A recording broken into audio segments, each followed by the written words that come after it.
محمد صل على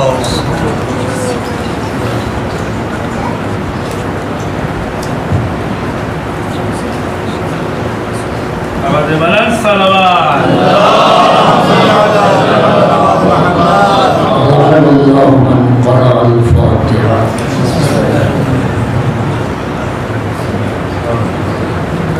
إياك نعبد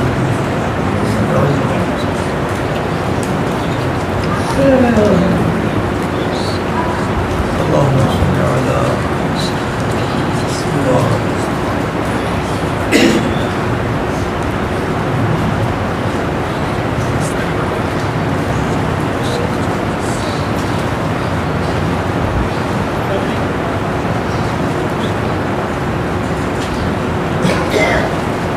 لا حول ولا قوة إلا بالله العلي العظيم أعوذ بالله السميع العليم من الشيطان اللعين الرجيم بسم الله الرحمن الرحيم الحمد لله الذي هدانا لهذا وما كنا لنهتدي لولا أن هدانا الله لقد جاءت رسل ربنا بالحق الصلاة والسلام التحية والإكرام على صاحب الحوض الكوثر والخطبة والمنبر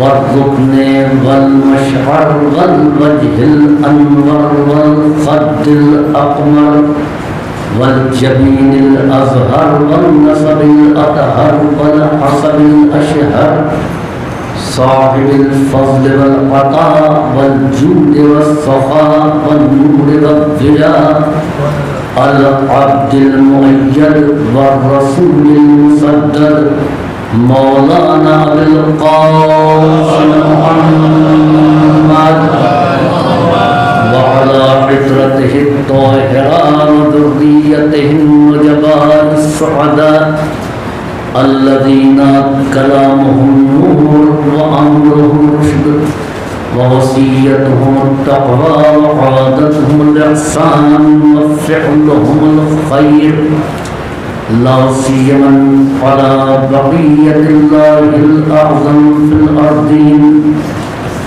أما بعد فقد قال رب العالمين في كتابه المبين بسم الله الرحمن الرحيم وبرا بوالدتي ولم يجعلني جبارا شقيا صلوات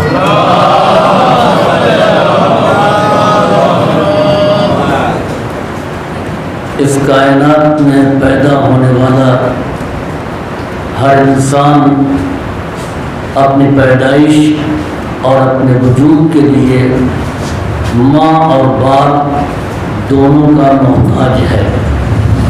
اللہ نے والدین کو ذریعہ تخلیق بنایا ہے۔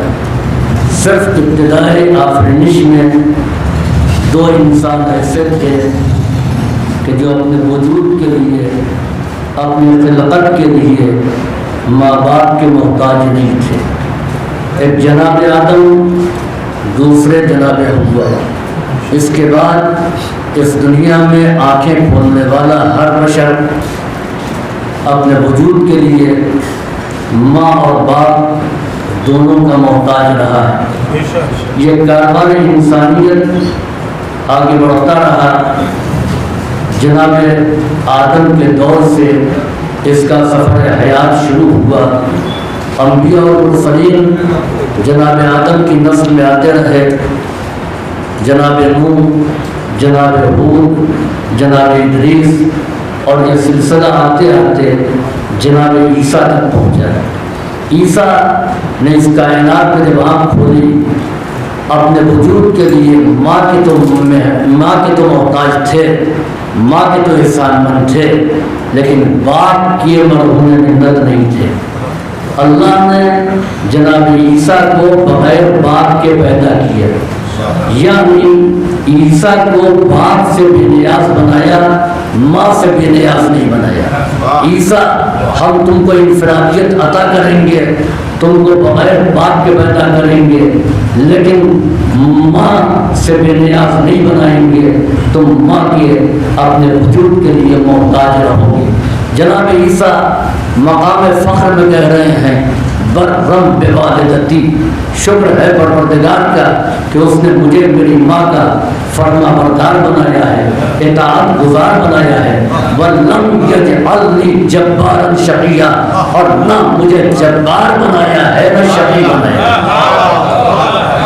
میں اپنی ماں کا فرما بردار ہوں، میں اپنی ماں کا اطاعت گزار ہوں۔ وہ عیسیٰ جو ابدیت کے مقام پر فائز ہیں، وہ عیسیٰ جن کو اللہ نے نبوت عطا کیا ہے، وہ عیسیٰ جو صاحب کتاب ہیں، اتنے افتخارات رکھنے کے باوجود جس فخر پر جس افتخار کا اعلان جناب عیسیٰ کر رہے ہیں، جس بات پر عیسیٰ فخر کر رہے ہیں، وہ ماں کا فرما بردار ہونا ہے۔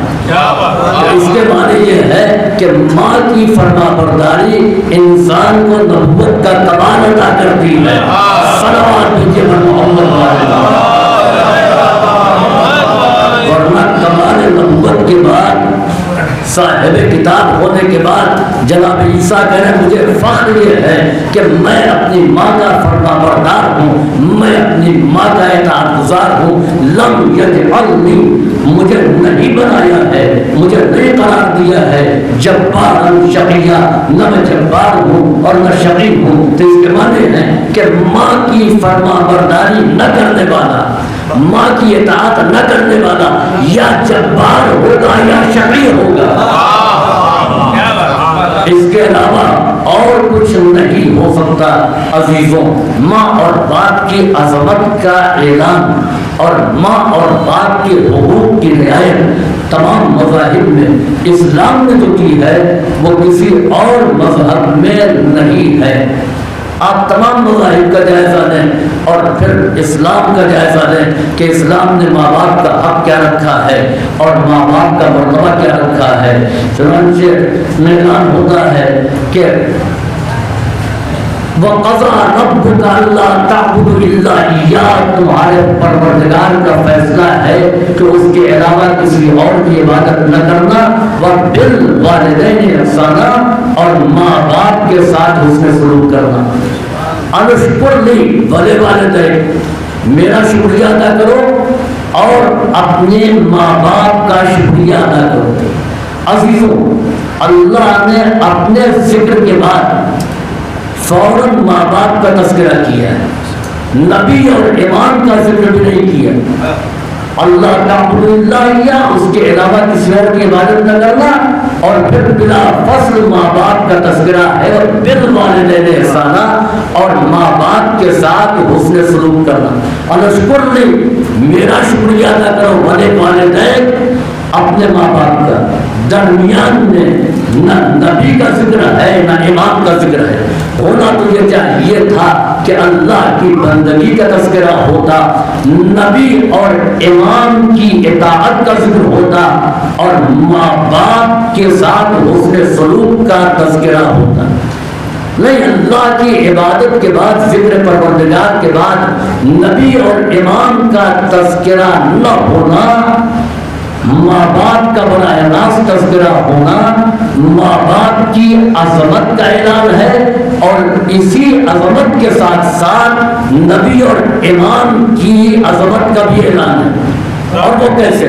ماں باپ کو یہ عزت کیوں دی، ماں باپ کو یہ مرتبہ کیوں دیا گیا؟ کیونکہ یہ ذریعہ تخلیق قرار پائے۔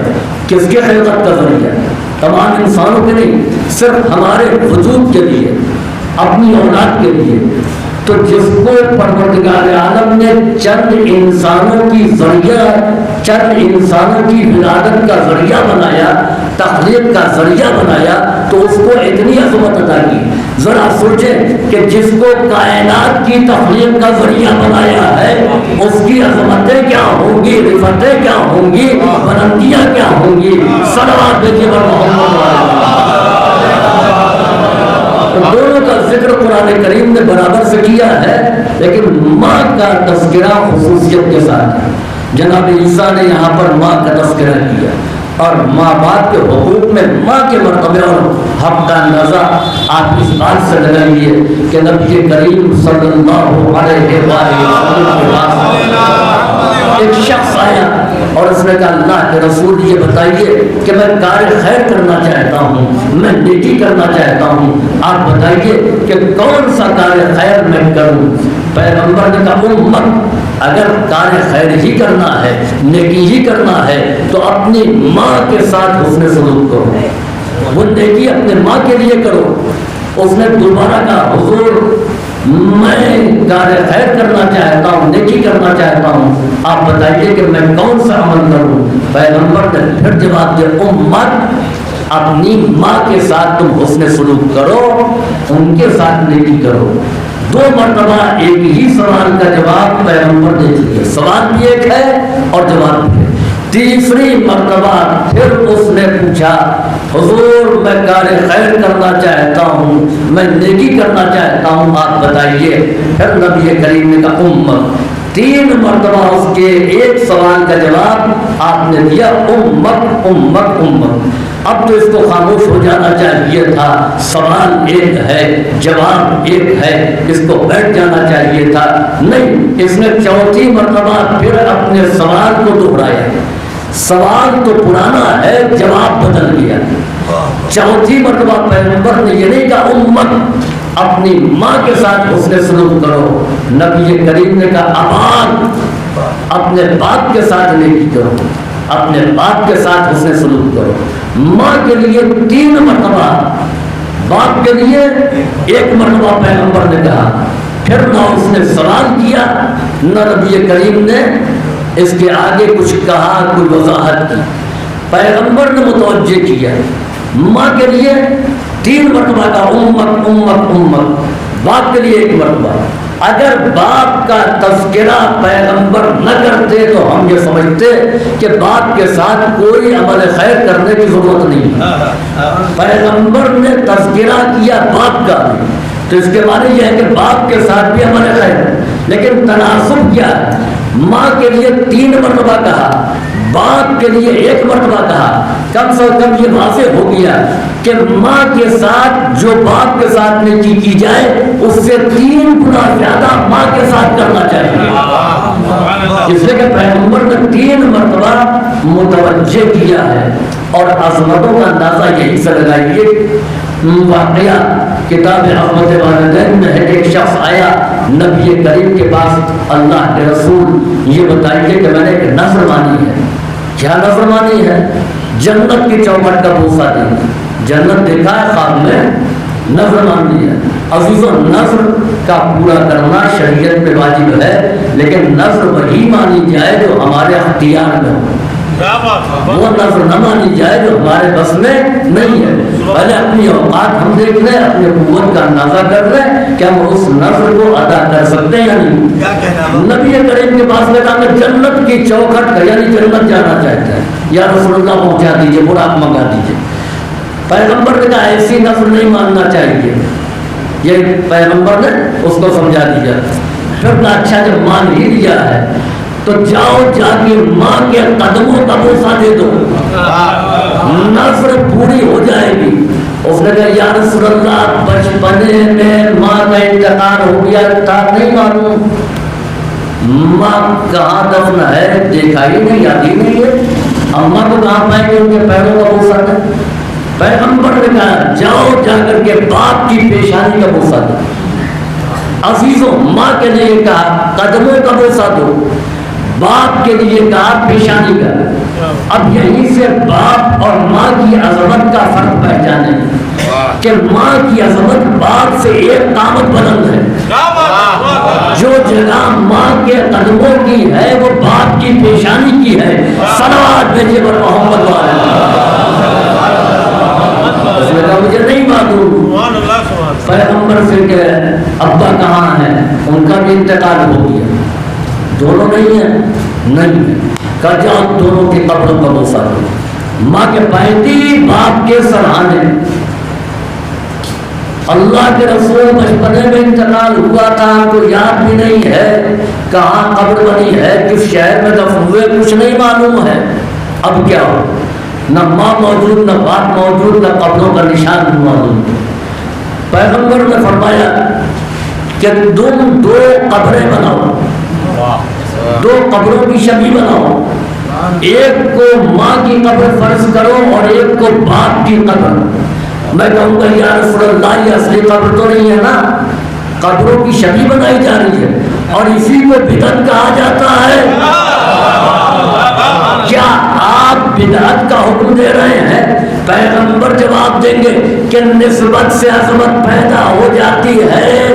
اب شبیہ کو بدعت نہیں کہا جا سکتا، کیونکہ جو چیز منسوب کر دی جائے عظیم شخصیتوں کی طرف تو اس میں عظمت خود بخود پیدا ہو جاتی ہے۔ صلوات بھیجیے محمد والے۔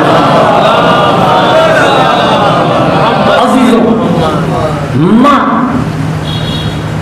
کے مرتبے کا اندازہ اس بات سے لگائیں کہ تربیت کا ذمہ دار ماں کو قرار دیا گیا ہے، باپ کو نہیں۔ باپ کتنا بلند ہو، کمالات کا مالک اور حامل ہو، تب بھی باکمال باپ کو اپنے بیٹے کی شخصیت کی تعمیر کے لیے باکمال ماں کا انتخاب کرنا ہوتا ہے۔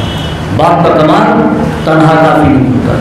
اور اندازہ آپ لگائیں کہ نطفے کے انعقاد کے بعد جب سفر حیات انسان طے کرتا ہے، اس کے بعد اس کا تعلق باپ سے کتنا ہے اور ماں سے کتنا ہے۔ جب انسان اپنے سفر حیات کو طے کرتا ہے، آگے بڑھتا ہے، باپ کے صلب میں چند لمحے اور ماں کے رحم میں 270 دن، 9 مہینے، 6 سے لے کر کے 9 مہینے کے درمیان جیسے اس نے پہلا قدم رکھا عدم سے وجود کی طرف، نہ ہونے سے ہونے کی طرف، اب اس کا تعلق باپ سے کیا ہے؟ اب باپ سے کوئی تعلق نہیں ہے، نہ باپ کے اٹھنے سے، نہ باپ کے بیٹھنے سے، نہ باپ کے سونے سے، نہ باپ کے جاگنے سے، نہ باپ کی صحت سے، نہ باپ کی مرض سے، نہ باپ کی حیات سے، نہ باپ کی موت سے۔ اگر باپ مر جائے تب بھی تنہا 9 مہینے کے سفر حیات کو ماں پورا کرا دے گی۔ باپ چلا گیا تب بھی ماں اس سفر حیات کو پورا کرا دے گی۔ لیکن اب آپ دیکھیں کہ ماں سے کتنا تعلق ہے، ماں کے اٹھنے سے، ماں کے بیٹھنے سے، ماں کے سونے سے، ماں کے جاگنے سے، ماں کی غذا سے، ماں کی صحت سے، ماں کے مرض سے۔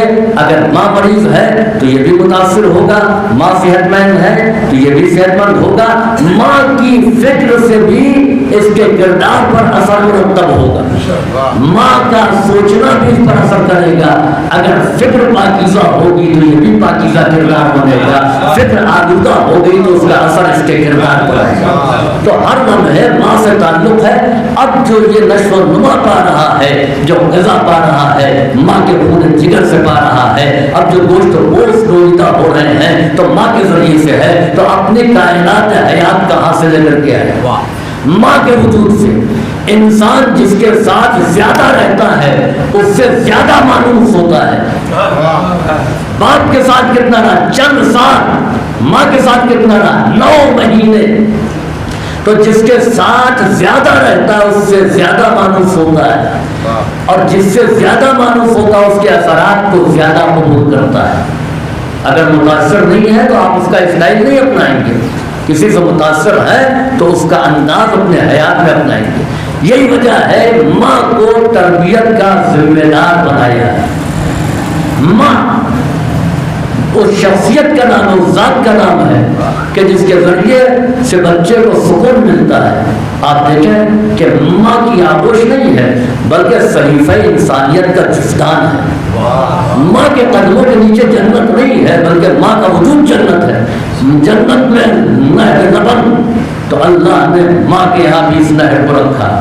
جنت میں کوبا کا سایہ، یہاں ماں کی رحمتوں کا سایہ۔ تو جنت کا نظیر بنایا ہے ماں کو، اور ماں کو ذمہ دار بنایا تربیت کا۔ بچہ کتنا ہی تنگ کرے، ماں تھکی ہاری ہو، بچہ رات میں اگر بے چین ہو جائے تو ماں اپنی تھکن کو بھول جاتی ہے اور بچے کے لیے بے قرار ہو جاتی ہے۔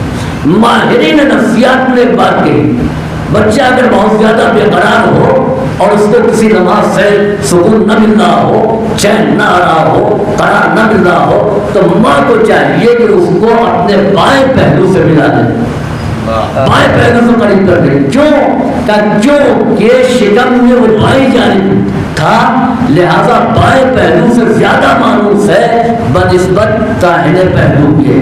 تو جب ماں کے داہنے اور بائیں پہلو میں اتنا فرق ہے تو کتنا فرق ہوگا ماں اور باپ کی تربیت۔ وجود ایک ہے، جس پہلو سے بچہ مانوس تھا ادھر سکون مل گیا، جس پہلو سے مانوس نہیں ادھر سکون کم ملا۔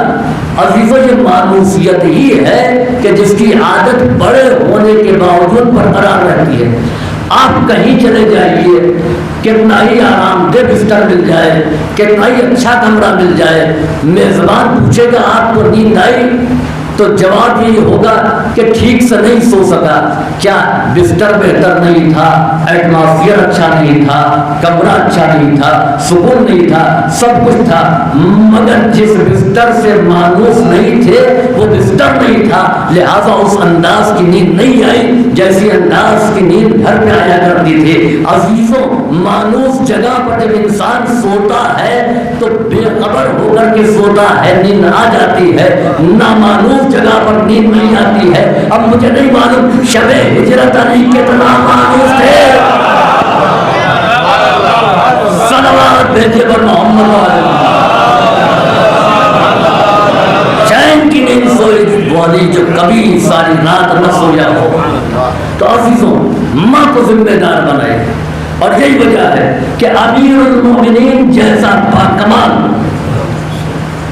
عظمتوں کی بلندیوں پر، رفتوں پر فائز جہاں تک کوئی پہنچ نہیں سکتا، ایسا باکمال باپ اپنے بھائی عقیل سے کہہ رہا، عقیل ایسے خاندان کو تلاش کرو، ایسی خاتون کو تلاش کرو جس میں یہ صفات پائے جاتے ہیں۔ مولا، آپ تو باکمال ہیں نا، آپ امیر المومنین ہیں نا، کون سا ایسا کمال ہے جو آپ کی ذات میں نہیں پایا جاتا؟ آپ کا لہو جن رگوں میں دوڑے گا اس میں کوئی کمی آ سکتی ہے؟ آپ ماں کا انتخاب کیوں کر رہے ہیں؟ باپ کا کمال اگر کافی ہوتا تو امیر المومنین جیسا باکمال باپ کبھی عقیل سے یہ نہ کہتا کہ خاندان تلاش کرو اور باکردار خاتون کو تلاش کرو، باعظمت خاتون کو تلاش کرو۔ اور یہ عقیل سے کیوں کہا؟ عقیل سے کیوں کہا؟ کسی خود امیر المومنین نے انتخاب کیوں نہیں کیا؟ عقیل زیادہ جانتے تھے، ماہر صاحب عربی جو تھے نا، امیر المومنین سے زیادہ نہیں جانتے تھے۔ وہ جو صلبوں کو دیکھ کر کے تلوار چلائے، کیا وہ خاندان سے واقف نہ رہا ہوگا کہ عرب کا کون قبیلہ کیسا ہے، کون خاندان کیسا ہے، کون خاتون کیسی ہے؟ جو 70ویں نسل میں پیدا ہونے والے مومن اور کافر کو صلبوں میں پہچان لے۔ امیر المومنین سے زیادہ تو عقیل نہیں جانتے تھے نا، لیکن اس کے باوجود عقیل سے سوال کر رہے ہیں۔ یہ عقیل سے سوال اس لیے کر رہے ہیں کہ تاکہ امت کی تربیت ہو جائے۔ عقیل کون تھے؟ عقیل ماہر تھے اپنے فن میں، عقیل اسپیشلسٹ تھے انصاب عرب کے۔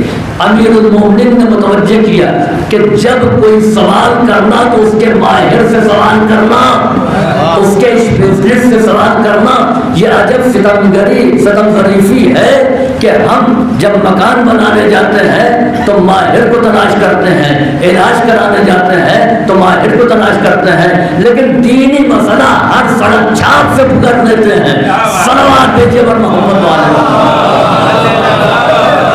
ایک طرف مرجع تقلید قائد اعظم ہے فقیہ وقت، اس کا مسئلہ، اور دوسری طرف وہ کہ جنہوں نے فقہ کی ابتدائی کتاب کو بھی نہیں پڑھا اور وہ اس فتوے پر اشکال کر رہے ہیں۔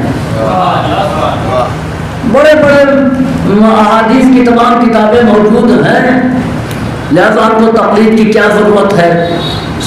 ساری باتیں تو احادیث میں ہیں، فقہ کی کیا ضرورت ہے؟ تو میڈیسن بھی تو بازار میں ہے نا، نیٹ پہ جائیے سب مل جائے، یہ دوا اس کے لیے، یہ دوا اس کے لیے۔ کیوں ڈاکٹر کو تلاش کرتے ہیں؟ جسم کے لیے دوائیں کافی نہیں ہے، آپ ماہر ڈاکٹر کو تلاش کرتے ہیں، اور روح کے لیے آپ کہتے ہیں کہ صرف روایات کافی ہے، کسی روایت کے سمجھنے والے فقیہ کی ضرورت نہیں ہے۔ صلوات بھیجیے پر محمد وعلیہ۔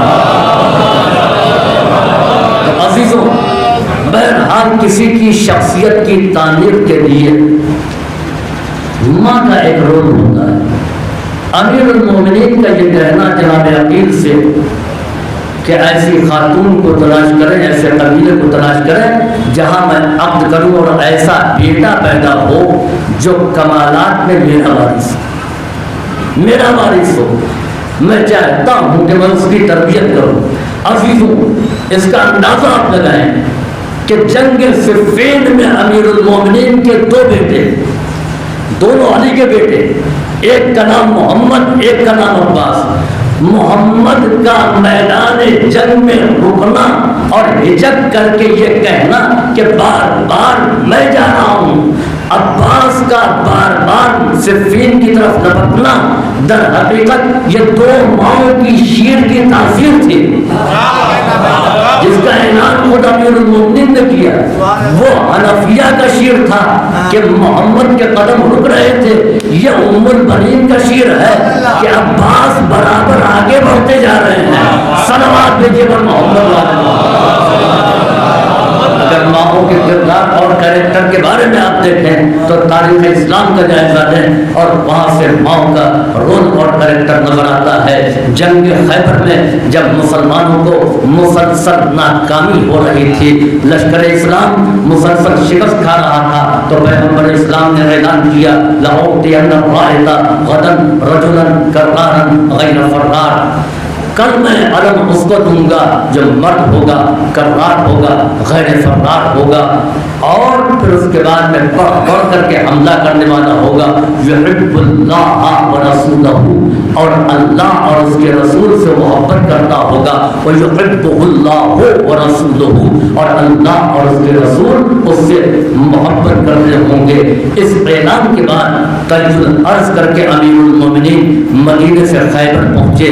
پیغمبر اسلام نے علم علی کے حوالے کیا، مجھے خیبر کے واقعات کو ہی پڑھنا ہے۔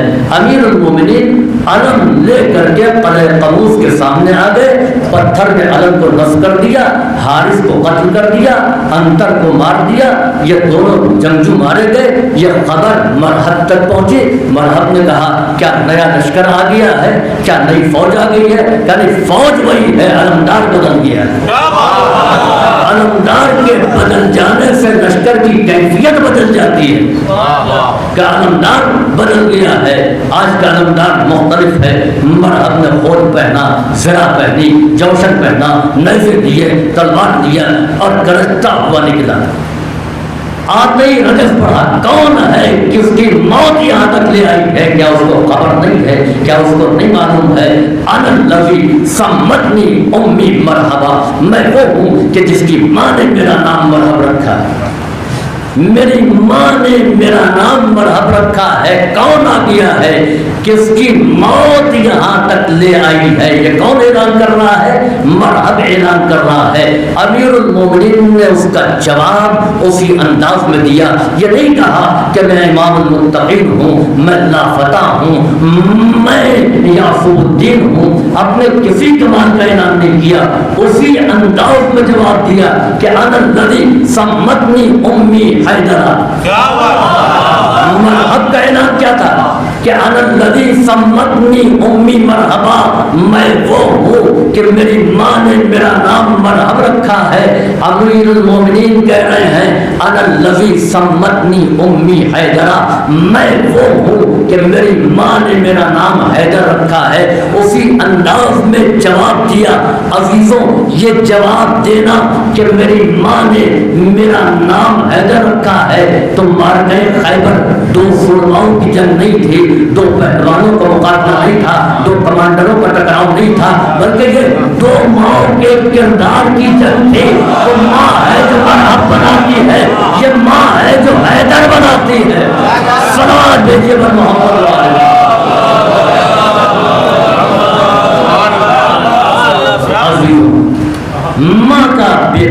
اثر ہے کسی کی شخصیت کی تعمیر میں، کسی کو باکمال بنانے میں، اور یہ وجہ ہے کہ اسلام نے زور دیا ہے باکمال ماؤں کی طرف کہ انتخاب کیا جائے تو کمال دیکھ کر کے، جمال اور دولت دیکھ کر کے نہیں، بلکہ کمال و کردار دیکھ کر کے انتخاب کیا جائے۔ صادق آل محمد علیہ السلام نے فرمایا کہ من وجد فی قلبہ برد حبنا فلیکثر دعاء لأمہ، تم میں سے جو بھی ہماری محبت کی ٹھنڈک اپنے دل میں پاتا ہے فلیکثر، اس کو چاہیے زیادہ کرے، دعا لأمہ، ہی اپنی ماں کے لیے۔ ہماری محبت کی ٹھنڈک جو دل میں پاتا ہے اپنے، اس کو چاہیے کہ اپنی ماں کے حق میں زیادہ دعا کرے، زیادہ سے زیادہ دعا کرے۔ امام جعفر صادق علیہ السلام عزیزوں یہ بتائیے کہ محبت میں گرمی پائی جاتی ہے ٹھنڈک؟ بیدار صاحب بننا ہے، آپ تو شاعر ہیں۔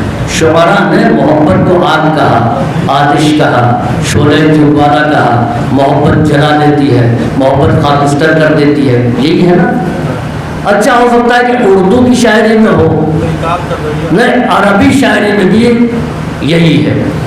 چنانچہ عربی ادب کا ایک شاعر جس کو متنبی کہتے ہیں، اپنے کلام کی بنیاد پر دعوی نبوت کیا ہے، وہ کہتا ہے افضل الاواصل حول قلب الطائہ وحول احبت منہ فی سودائہ، افضل الاواصل، ملامت کرنے والوں کی ملامتیں، حول قلب الطائہ، میرے حیران دل کے ارد گرد ہے، وحول احبت، ہوا محبت، احبا محبت کرنے والے محبوب دوست، وحول احبت اور دوستوں کی محبت، فی سودائی ہی سودائے قلب میں، دل میں دوستوں کی محبت ہے اور ناصحین کی نصیحت اس کے ارد گرد ہے۔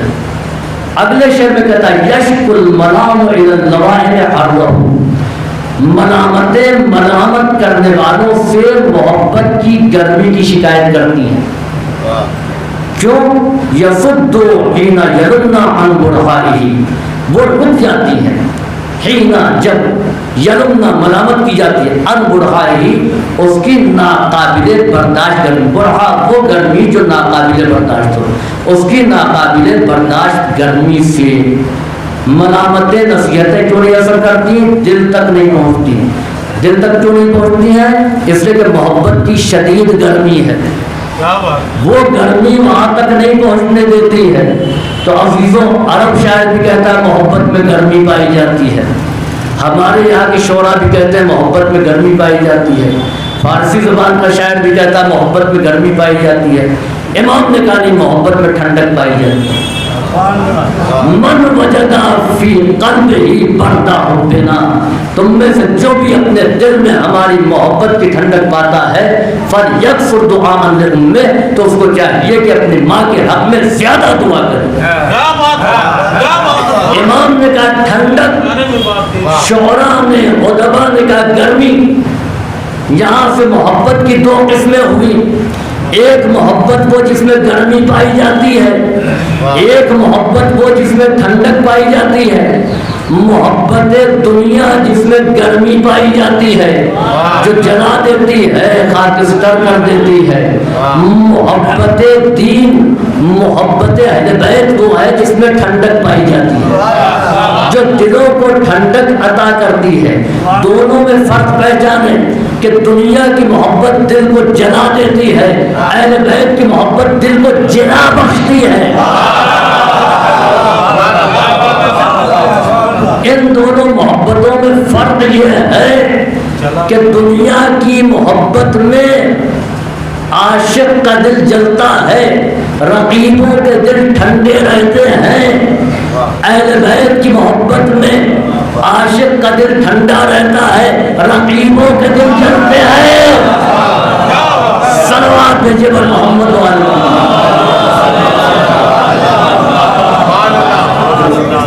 امام صادق نے کیا فرمایا؟ اللهم صل على امام صادق نے فرمایا کہ من وجد فی قلبہ برد حبنا، تم میں سے جو بھی اپنے دل میں ہماری محبت کی ٹھنڈک پاتا ہے فلیکثر دعاء للأم، تو اس کو چاہیے کہ ہمارے اپنی ماں کے حق میں زیادہ دعا کرے۔ تو یہ ماں ہے جو دلوں میں محبت کی شمع روشن کرتی ہے۔ اہل بیت کی محبت دلوں میں یہ ماں ہے جو ڈال دیتی ہے۔ اور عزیزوں یاد رکھیں کہ میں نے کہا کہ ماں کی تربیت کا بہت اثر پڑتا ہے شخصیت کی تعمیر کے لیے۔ واقعہ آپ کے سامنے ہے، سنا ہوا ہوگا، میں صرف اشارہ کرتا چلوں۔ نام آپ نے سنا ہوگا شیخ مفید رحمہ اللہ، جن کو امام نے کہا تھا کہ شیخ مفید ہیں، یعنی نام محمد بن نعمان الاکبری، لقب کیا ہے؟ امام نے کہا مفید ہونا، یہ مفید ہے ہمارے لیے۔ آپ دیکھیں تھے شیخ، سادات کی بستی ہے، کل کے شیخ بھی امام کی نگاہ میں مفید ہوا کرتے تھے۔ سبحان اللہ۔ عزیزوں امام نے ان کو لقب دیا مفید کا، شیخ مفید۔ انہوں نے خواب دیکھا، شہزادی کونین تشریف لائی، اور یاد رکھیں کہ معصومین کے حلیے میں کبھی بھی شیطان نہیں گئے۔ انہوں نے شہزادی کونین کو دیکھا، امام حسن اور امام حسین کی انگلیاں پکڑے ہوئے، اور آج ان سے کہہ رہی ہیں کہ یا شیخ علمہم الفقہ، شیخ ان کو فقہ کی تعلیم دو۔ بیدار ہو گئے، خواب کی تعبیر کیا ہو؟ انہوں نے ایک سیدانی کو دیکھا کہ اپنے بچوں کی انگلیاں پکڑے ہوئے وہ تشریف لائیں اور کہتے ہیں کہ شیخ آپ کو فقہ کی تعلیم دیجیے، علمہم الفقہ۔ شیخ کو تعبیر مل گئی، فوراً مل گئی، آنکھوں میں آنسو، خاموش ہیں۔ سیدانی کہتے ہیں شیخ آپ میرے بچوں کو پڑھائیں گے؟ شیخ نے کہا یقیناً، اس کا حکم ان کی جدہ ماجدہ مجھے شب میں خواب میں دے چکی ہے۔ تربیت سید رضی، سید مرتضیٰ باکمال، دونوں کا جواب نہیں ہے دنیا فقاہت میں۔ سید رضی جو جامع نہج البلاغہ، امیر المومنین کے خطبات نہج البلاغہ میں محدود نہیں ہیں، نہج البلاغہ سے پہلے جاہز نے البیان والطبیل میں 2 صدی ہجری کی کتاب ہے، وہاں امیر المومنین کے خطبات کو جمع کیے ہیں۔ سید رضی چونکہ ادیب تھے، اپنے ذوق کے اعتبار سے انہوں نے خطبات میں سے اقتباسات لیے ہیں، اور اس کی دلیل یہ ہے کہ کوئی خطبہ مکمل نہیں ہے۔ آپ نے کہا من خطبۃ اللہ، ان کے خطبے میں سے، یہ کہنا اس بات کی دلیل ہے کہ تمام خطبے نہیں جمع کیے ہیں اپنے ذوق کے اعتبار سے۔ جامع نہج البلاغہ، خود سید مرتضیٰ کا جواب نہیں، علم اصول میں مانی ہوئی شخصیت سید مرتضیٰ کی الانتصار کی معرفت الحرا تصریف، یہ دونوں باکمال، ان دونوں کی عظمتوں کا اندازہ لگائیے کہ ایک موقع پر بہت سے اکابرین علماء موجود تھے۔ پیغمبر نے یوں ہی نہیں کہا کہ میری امت کے علماء انبیاء بنی اسرائیل جیسے ہیں، سارے علماء جمع تھے، ایک مسجد کی بنیاد رکھنا تھا۔ اب جس کو مسجد تعمیر کرانا تھا، ان سے کہیں تو وہ برا مان جائیں گے، جگر صاحب سے کہیں تو وہ برا مان جائیں گے، کس سے کہا جائے کس سے نہیں۔ آخر میں یہ اعلان کر دیا کہ مسجد کی بنیاد وہ رکھے گا کہ جس سے کوئی واجب کبھی چھوٹا نہ ہو، حرام کبھی فرض نہ ہوا ہو۔ بہن اللہ بہت سے علماء کھڑے ہو گئے، کہا شرط کو اور مشکل نہ کیا جائے، اور شرط یہ رکھی گئی کہ جس سے کوئی مکروہ بھی سرزد نہ ہوا ہو، بہت مشکل ہے مکروہ سے اپنے آپ کو بچانا، اور مستحب بھی نہ چھوٹا ہو۔ ان میں یہ دونوں بھائی کھڑے رہے۔ عزیزوں یہ منزل ناممکن نہیں ہے لیکن مشکل ضرور ہے کہ مستحب پر عمل ہو اور مکروہ سے اپنے آپ کو بچایا جائے، اور معصومین کی منزل اس سے بھی بلند ہے، وہاں ترک اولا بھی نہیں ہے۔ وہاں وہ باتیں بھی نہیں جس کو خلاف مروت کہتے ہیں، اور اس سے بلند ہے کہ 2 کمزوریاں انسان میں پائی جاتی ہیں، یعنی ہر چیز کو سے اپنے آپ کو بچا لیا، ہر مستحب پر عمل کیا، ہر مقروض سے اپنے آپ کو بچایا، ترک اولا بھی نہیں ہوا۔ 2 کمزوری، ایک نسیان، اگر بھول گیا تو اس نے بھولے سے کوئی عمل کر دیا، یا سو گیا تو اپنے اوپر اختیار نہیں۔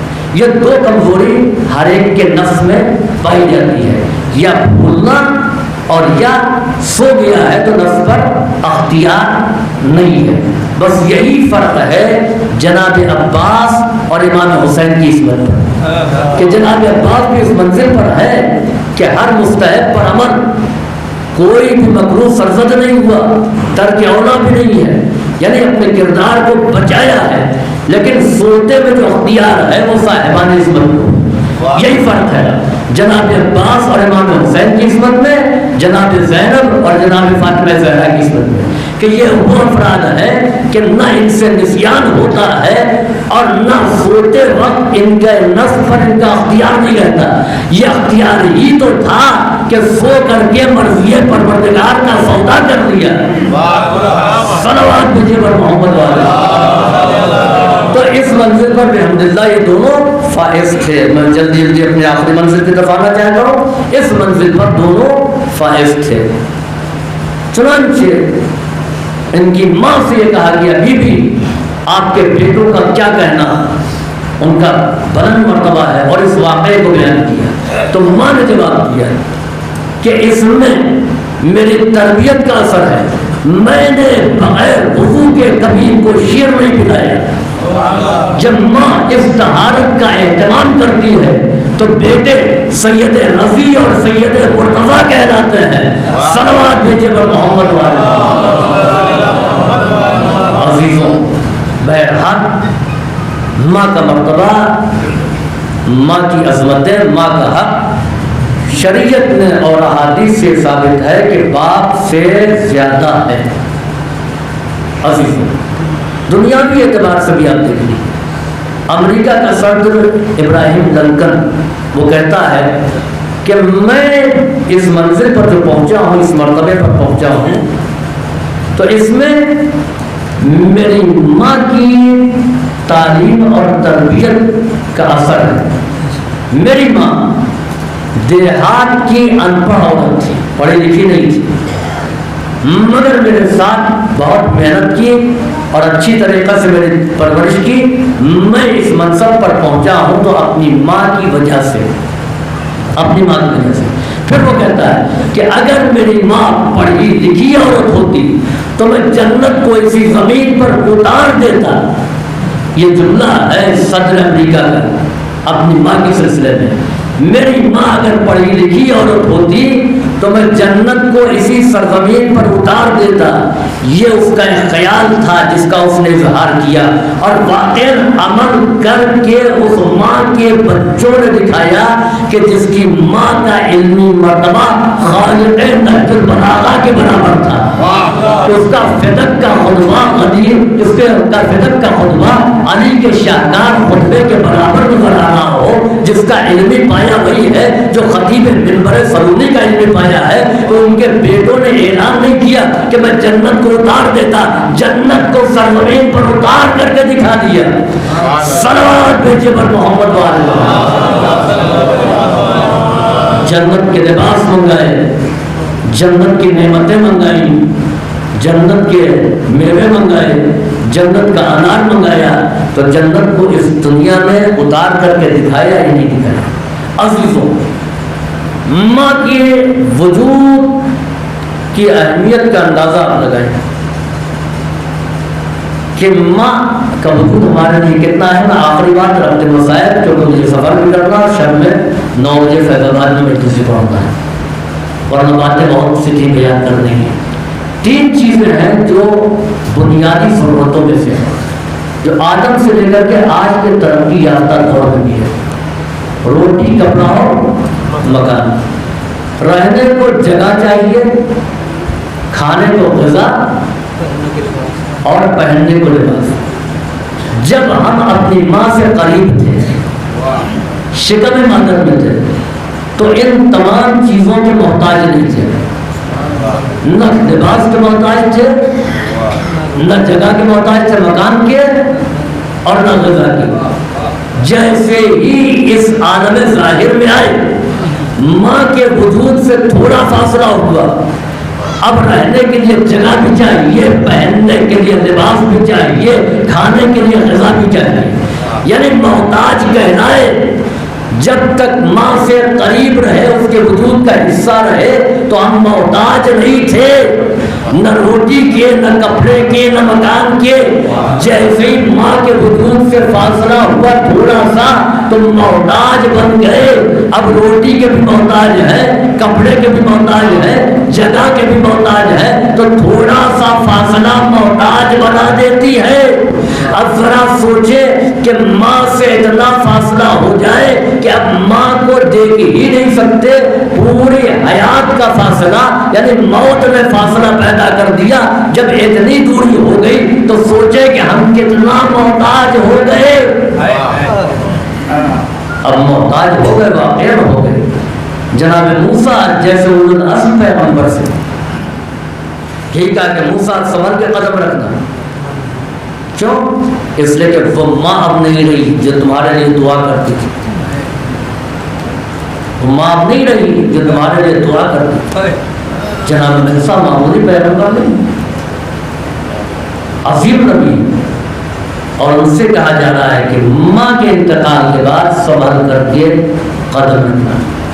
قدر نعمت، زوال نعمت کے بعد ماں باپ کیسی نعمت ہے اس کا اندازہ ہم نہیں لگا سکتے، بدل نہیں ہے۔ ایک صاحب نے کیا بہترین بات کہی، چنانچہ انہوں نے اپنے کسی دوست کا واقعہ بیان کیا کہ ان کے دوست کا کہنا ہے آج میرے پاس سب کچھ ہے، بہترین محل نما مکان، کم سے کم 15-20 گاڑیاں، منصب، بہت بڑا کاروبار، سب کچھ ہے، مگر ماں آج ہمارے پاس نہیں۔ کل میرے پاس کچھ نہیں تھا، میں خچر والی گاڑی پر اپنی ماں کو لٹا کر کے اسپتال لایا تھا، مگر ماں موجود تھی۔ یہ تمام دولت، یہ تمام نعمت ماں کے وجود کا بدل نہیں ہو سکتا۔ عزیزوں ذرا سوچیں کہ وہ ماں جو عام طور سے جس کے قدموں کے نیچے جنت ہے، وہ ماں جب ہم سے جدا ہو جاتی ہے تو ہم حادثات کے سامنے بالکل زیر آسمان ہیں، اس لیے کہ رحمت کا سایہ اٹھ چکا ہے۔ انسان تکلیف کا احساس کرتا ہے۔ ذرا سوچو وہ ماں جو صرف اپنے بچوں کی ماں نہیں تھی، اپنے باپ کی بھی ماں تھی، اس کی جدائی، اس کا اس دنیا سے رخصت ہو جانا، یقیناً مرحومہ خوش قسمت تھی۔ ایک بیٹا علم دین کی راہ پر ہے جو ثواب جاریہ ہے، ماشاءاللہ۔ مولانا محفوظ خوش قسمت ہیں کہ انتقال ہوا اللہ سے کافی دور، 600-650 کلومیٹر کے فاصلے پر دہلی۔ جنازہ وہاں سے لایا گیا، نصف شب کے بعد 3 بجے شب میں تدفین ہوئی۔ کتنے لوگ تھے؟ کاندھا دینے والے کتنے افراد تھے؟ عزیزوں، کنیز سیدہ کی کنیزوں کی ایک کنیز، اس کا جنازہ رات کی تاریکی میں اٹھے تو ایک کثیر مجمع اس کو سپرد خاک کرنے کے لیے موجود ہو۔ ہائے رے فاطمہ زہرا، ہائے رسول کی بیٹی جس پر اتنی مصیبتیں پڑی، جس کو مرثیہ پڑھنا پڑا، صبت علیہ مصائب اللہ، صبت علیہ بسرنا دلائیا، ہمارے اوپر جو مصیبتیں پڑی ہیں، اگر یہ مصیبتیں جن کے اوپر پڑتی وہ تاریخ راتوں میں دن تبدیل ہو جاتے ہیں۔ ایسی مصیبتیں ہمارے اوپر پڑی ہیں، ہم نے ان مصائب کو برداشت کیا ہے۔ عزیزوں، فاطمہ کا باپ کوئی عام باپ نہیں تھا، بلکہ خاتم المرسلین تھا، رحمت للعالمین تھا۔ امت کو چاہیے تھا کہ امت در سیدہ بناتی، اے بی بی اپنے بابا کا پرسہ قبول کر لو، آپ کے بابا کے بڑے احسانات ہیں، انہوں نے ہم کو صاحب ایمان بنایا ہے، انہوں نے ہم کو باکردار بنایا ہے، انہوں نے بڑی محنتیں ہمارے لیے کی ہیں، ہم ان کا پرسہ دینے کے لیے آئے ہیں۔ پرسہ دینے والوں کا ہجوم تو نظر نہیں آیا، لیکن آگ اور لکڑیاں لے کر کے در سیدہ پر لوگ موجود تھے۔ عزیزوں، وہ در جلا دیا گیا جو آماد گاہ وحی و تنزیل کہا ہو، جہاں پر ملک الموت بغیر اجازت کے داخل ہونے کی ہمت نہ کر سکا ہو۔ دیکھا گیا کہ فاطمہ کے گھر کا دروازہ جل رہا تھا، کوئی پانی لے کر کے نہیں آیا۔ بستی میں اگر کسی کے یہاں آگ لگ جائے تو ہر ایک پانی لے کر کے آ جاتا ہے۔ آئے فاطمہ کا دروازہ جل رہا تھا، کوئی اس کو بجھانے نہ آیا، پہلو شکستہ ہو گیا، محسن شہید ہو گئے۔ میں کہوں گا شہزادی، یہ ابتدا ہے، یہاں دروازہ جل رہا ہے، کربلا میں خیمے جل رہے تھے، یہاں ایک محسن کا لاشا ہے، کربلا میں 72 لاشیں ہیں۔ ارباب ہزار اس مظلومہ کو شب کی تاریکی میں امیر المومنین نے دفن کیا، اور اس انداز میں کہ جب آدھی رات گزر گئی تو سلمان، ابو ذر، مخصوص صحابی بلائے گئے جناب سیدہ کی دفن کے لیے، اور اس کے بعد امیر المومنین نے تابوت تیار کیا، لا کر کے تابوت کو رکھا، بچوں آؤ ماں سے رخصت ہو۔ عزیزوں، خانہ امیر المومنین میں بلند آواز سے گریہ بھی نہیں ہو سکتا، اگر شور گریہ ہوا تو لوگوں کی آنکھ کھل جائے گی اور وصیت زہرا پر عمل نہیں ہونے پائے گا۔ کس انداز میں ماں کو امام حسن امام حسین نے رخصت کیا، اور کیسے جناب زینب ام کلثوم نے ماں کو اپنے گھر سے رخصت کیا۔ عزیزوں، تابوت تیار ہے، امیر المومنین نے جناب سلمان فارسی سے ایک فقرہ کہا، اے سلمان، وہ منظر یاد ہے نا جب فاطمہ کو رخصت کرا کے مہار ناقہ پکڑ کر کے تم خانہ رسول سے میرے گھر لائے تھے، وہی فاطمہ ہے جس کو تم رخصت کرا کے لائے تھے۔ اے سلمان، اب فاطمہ کو رخصت کر دو، فاطمہ اس دنیا سے جا رہی ہے۔ ارباب حضرات، سلمان آگے بڑھے تابوت کے قریب، اے بی بی، میں آپ کو رخصت کرا کے مہار ناقہ پکڑ کر کے لایا تھا، آئے آج آپ کو قبر تک رخصت کرنے جا رہا ہوں۔ عزیزوں، ایک منزل آئی، تابوت رکھ دیا گیا، نامحرم ہٹ گئے۔ آپ جب قبرستان میں جاتے ہیں، کسی مومنہ کو دفن کیا جاتا ہے تو یہ اعلان ہو جاتا ہے کہ نامحرم ہٹ جائیں، اب محرم ہی قبر میں جائیں گے۔ علی کے ساتھ کوئی محرم نہ تھا، سب ہٹ گئے، اب تنہا علی ہے، امام حسن اور امام حسین ہے، سیدہ کو قبر میں اتارنا ہے۔ ارباب حضرات، کائنات کا مشکل کشا سیدہ کے جسد کو لے کر کے جس میں گھر کو قبر کے کنارے کھڑا ہے۔ عزیزوں، جب میت کو قبر میں اتارا جاتا ہے تو بڑے سہاروں کی ضرورت ہوتی ہے، کچھ اوپر سے سہارا دیتے ہیں، کچھ نیچے سے سہارا دیتے ہیں۔ علی فاطمہ کو لحد میں کیسے اتارے؟ ارے دونوں ہاتھوں سے جسد ہر کو اٹھائے ہوئے ہیں۔ ایک مرتبہ نگاہ جو نیچے کی تو دو ہاتھ قبر سے برابر ہوئے، اے علی لاؤ میری امانت کو میرے حوالے کر دو۔ رسول نے سہارا دیا، علی نے قبر کے حوالے کیا، یا رسول اللہ آپ کی امانت لے کر کے آیا ہوں، لیکن بہت شرمندہ ہوں، امت نے ستم ڈھایا، فاطمہ کی پسلیوں کو توڑ دیا۔ ارباب حضرات، وہ مظلومان جس پر ظلم یہ ہوا کہ حیات میں پسلیاں توڑی گئی، بعد شہادت قبر توڑی گئی، آج بھی شکستہ قبر اعلان کر رہی ہے کہ میں مظلومہ ہوں، میرے اوپر کل بھی ظلم ہوا تھا، میرے اوپر آج بھی ظلم ہو رہا ہے۔ سیعلم الذین ظلموا ایہم قلب ینقلبون، لعنۃ اللہ علی القوم الظالمین۔ ربنا تقبل منا انک إنك أنت السميع العليم اللهم افعل بنا ما أنت أهله ولا تفعل بنا ما نحن أهله بجاه محمد وآله الطاهرين.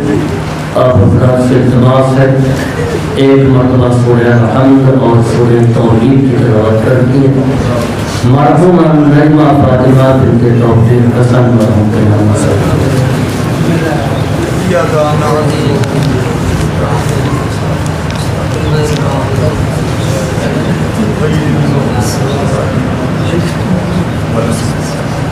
قل هو الله